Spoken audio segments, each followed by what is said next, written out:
In the previous video, we generated high-converting thumbnail ideas using Canva AI.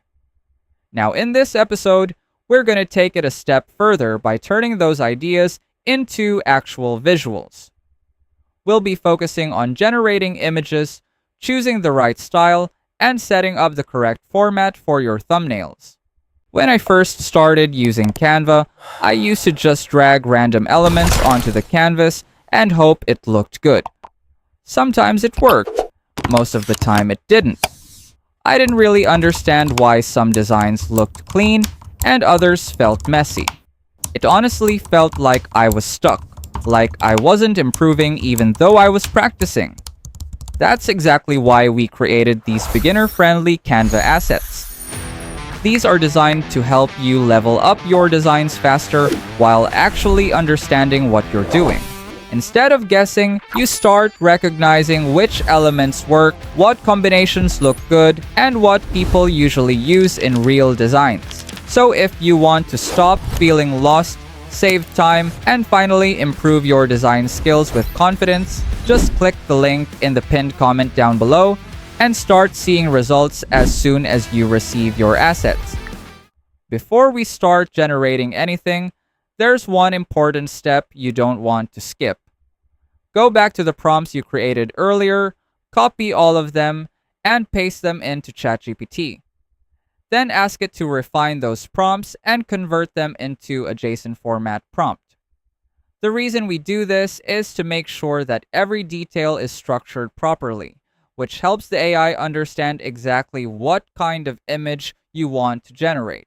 This leads to more consistent, higher quality results instead of random outputs. Once your prompts are refined, head over to Canva AI and open the image generator.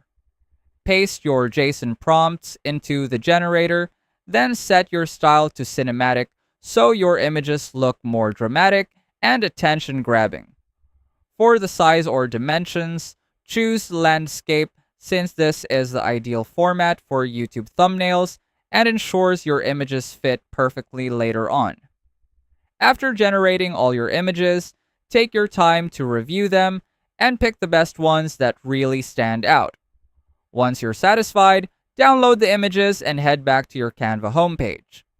From there, click Create on the left-hand panel, type YouTube thumbnail in the search bar, and select it to open a blank canvas.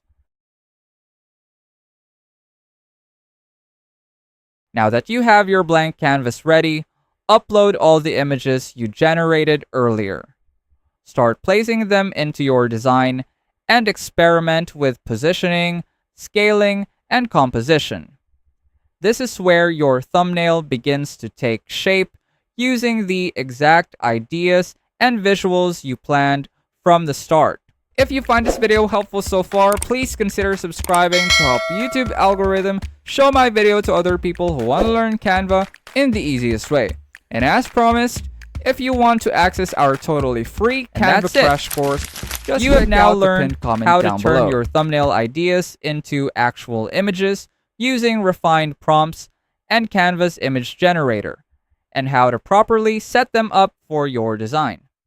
If you want to learn how to turn these into highly clickable thumbnails that actually sell, stay tuned and watch the next part, which you'll find in the pinned comments down below. Let us know in the comments if you have any suggested topics you want us to cover, and I'll see you on our next video.